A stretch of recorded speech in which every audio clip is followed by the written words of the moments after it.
Assalamualaikum warahmatullahi wabarakatuh. Alhamdulillah. Alhamdulillahilladzi nahmaduhu wa nasta'inuhu wa nastaghfiruhu wa na'udzu billahi min syururi anfusina wa min sayyiati a'malina. Asyhadu an la ilaha illallah wahdahu la syarikalah wa asyhadu anna Muhammadan sayyidina ibni Abdillah wa ala alihi wa ashabihi ajmain. Sahabat hijrah yang dirahmati oleh Allah, pada kesempatan kali ini kita adalah umat Nabi Muhammad sallallahu alaihi wasallam, umat Nabi yang ke-25 sahabat hijrah. Tahukah sahabat hijrah semua, kenapa kita menjadi spesial? Di antara 25 Nabi, yang spesial itu adalah Nabi Muhammad sallallahu alaihi wasallam.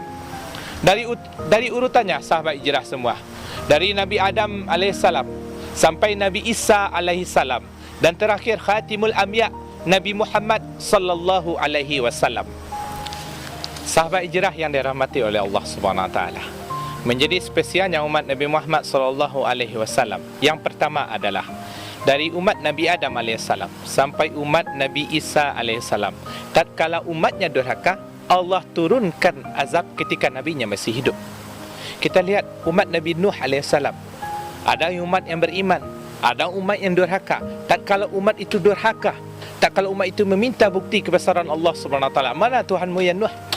Lihatkanlah kepada kami, lihatkanlah, tunjukkanlah kebesaran Tuhanmu kepada kami. Allah datangkan, Allah timpakan musibah kepada mereka tatkala Nabi Nuh itu masih hidup, yakni yang banjir yang sangat besar. Kita lihat Nabi Lut alaihissalam. Tatkala Nabi Lut sudah berdakwah kepada kaumnya, tatkala mereka mempunyai sebuah penyakit yang kita sebut sekarang LGBT, penyuka sesama jenis.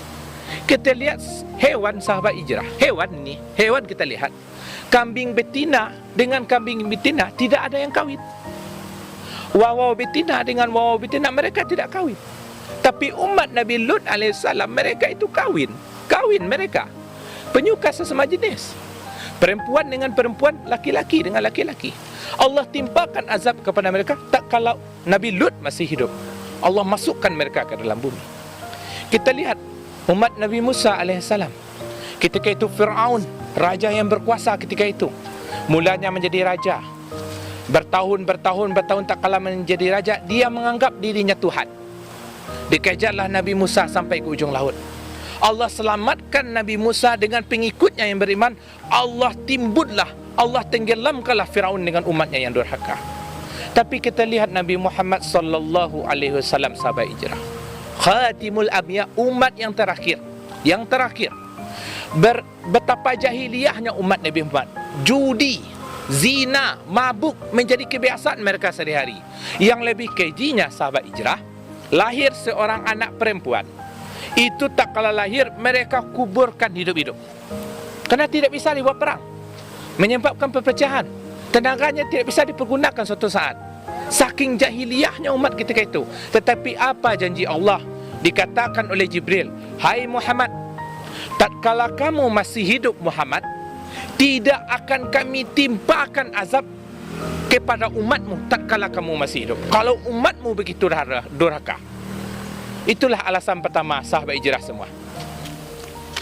Sahabat hijrah yang dirahmati oleh Allah, itu alasan pertama begitu spesialnya menjadi umat Nabi Muhammad sallallahu alaihi wasallam. Alasan kedua sahabat hijrah semua, siapa yang tidak kenal dengan Abu Lahab, paman baginda Rasulullah sallallahu alaihi wasallam? Dalam surat sudah dikatakan oleh Allah, a'udzubillahi minasyaitonir rajim, bismillahirrahmanirrahim, tabbat yada abi lahabi wa tab, ma aghna anhu maluhu wa ma kasab, sayasla naran zata lahab, wa imra'atuhu hammalatal hatab, fi jidha hablum mim masad. Abu Lahab, paman Rasulullah sallallahu alaihi wasallam, begitu ingkar terhadap ajaran kemenakannya, tidak mau beriman kepada Allah, tidak mau mengakui Nabi Muhammad adalah utusan Allah. Tatkala Nabi Muhammad ketika itu lahir pada hari Senin 12 Rabiul Awal 571 Masehi, Abu Lahab ini sangat bergembira sahabat hijrah. Saking gembiranya, beliau merdekakan, dalam kisah ini, dalam riwayat, beliau merdekakan seorang budak. Saking gembiranya pamannya menyambut kemenakannya lahir, beliau merdekakan seorang budak. Tapi apa janji Allah sahabat hijrah semua? Tatkala Abu Lahab sudah tiada, hai Muhammad, Tak kala kamu ingat pamanmu Abu Lahab, akan kami ringankan azabnya setiap hari Senin sampai hari kiamat nanti. Bayangkan, seorang paman Nabi bergembira saja dia menyambut kemenakannya, Allah ringankan azabnya setiap hari Senin. Itulah kemuliaan yang kedua, sahabat hijrah semua, menjadi umat Nabi Muhammad sallallahu alaihi wasallam. Sahabat hijrah yang dirahmati oleh Allah, alasan yang terakhir kenapa kita betul berbahagianya menjadi umat Rasulullah sallallahu alaihi wasallam. Tatkala nanti di padang mahsyar, sahabat hijrah, pada yaumil ba'as, semua umat, semua manusia dari manusia yang pertama Nabi Adam alaihissalam sampai manusia akhir zaman dibangkitkan oleh Allah Subhanahu wa taala di padang mahsyar, dikumpulkan oleh Allah Subhanahu wa taala di padang mahsyar. Bayangkan betapa ramainya umat ketika itu, betapa ramainya manusia ketika itu. Dan kita akan dipanggil satu persatu, sahabat hijrah. Akan ditanya oleh Allah, apa saja yang telah kamu perbuat dari sejak lahir sampai kematianmu? Apa saja yang sudah kamu lakukan? Bayangkan, jika yang ditanya pertama adalah Nabi Adam, berhak beliau ditanya pertama. Beliau Nabi yang pertama, Nabi Rasul yang pertama. Kita Nabi Rasul, umat yang terakhir Nabi Muhammad SAW. Kapan kita akan ditanya nanti itu, sahabat hijrah? Nih contohnya, Bambang Haryanto, hurufnya B awalnya. Betapa banyak itu yang namanya B. Bambang Sudibyo, Bambang Susilo, baru Bambang Haryanto. Berapa berpuluh tahun, beribu tahun, beratus tahun kami akan menunggu terpanggilnya seorang Bambang Haryanto untuk ditanya oleh Allah SWT.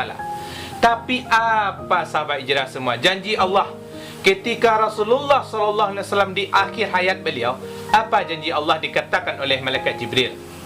Wahai Muhammad, tak kala itu Nabi Muhammad mengingat umatnya, sahabat hijrah. Wahai Muhammad, ini janji Allah kepadamu. Kamu tenang saja, ini janji Allah, jaminan Allah kepadamu. Bismillahirrahmanirrahim. Inni haramtu jannata ala sairil anbiya hatta tadkhuluha anta, wa haramtuha ala sairil umami hatta tadkhuluha ummatuka. Inni haramtu jannata, sesungguhnya kami haramkan surga, ala sairil anbiya, bagi seluruh nabi, hatta tadkhuluha anta, sampai kamu masuk Muhammad ke dalam surga itu. Wa ala sairil umami, dan kami haramkan surga untuk seluruh umat, hatta tadkhuluha ummatuka, sampai masuk Muhammad umatmu ke dalamnya. Itulah alasan yang terakhir. Alasan yang ketiga, kenapa kita begitu bahagianya menjadi umat Nabi Muhammad sallallahu alaihi wasallam. Kita yang dulu ditanya, kita yang dulu dihisab oleh Allah, kita yang dulu masuk surga, kita juga yang dulu masuk neraka. Begitu bahagianya kita menjadi umat Rasulullah sallallahu alaihi wasallam. Bersalawat saja kepada Rasulullah itu dikasih syafaat.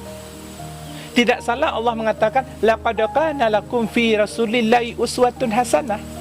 Dari perkataan Nabi, cara minum Nabi, cara berjalan Nabi, cara makan Nabi, bersosialisasi Nabi, berbicara Nabi, itu menjadi contoh bagi kita, sahabat hijrah semua.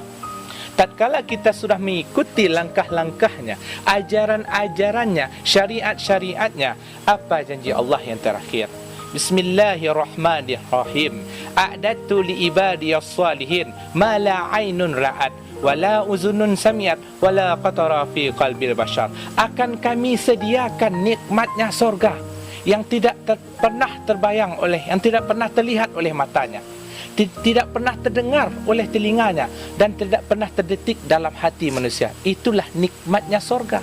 Dan mudah-mudahan nikmat surga itu, sahabat hijrah, akan kita peroleh apabila kita menjadi umat Nabi Muhammad sallallahu alaihi wasallam, mengikuti semua ajaran syariat yang dibawa oleh Rasulullah sallallahu alaihi wasallam. Sahabat hijrah semua, mudah-mudahan dengan adanya 3 alasan tadi makin meningkatkan keimanan kita, makin meningkatkan rasa cinta kita kepada Rasulullah sallallahu alaihi wasallam. Mudah-mudahan Allah kumpulkan kita di surga bersama beliau.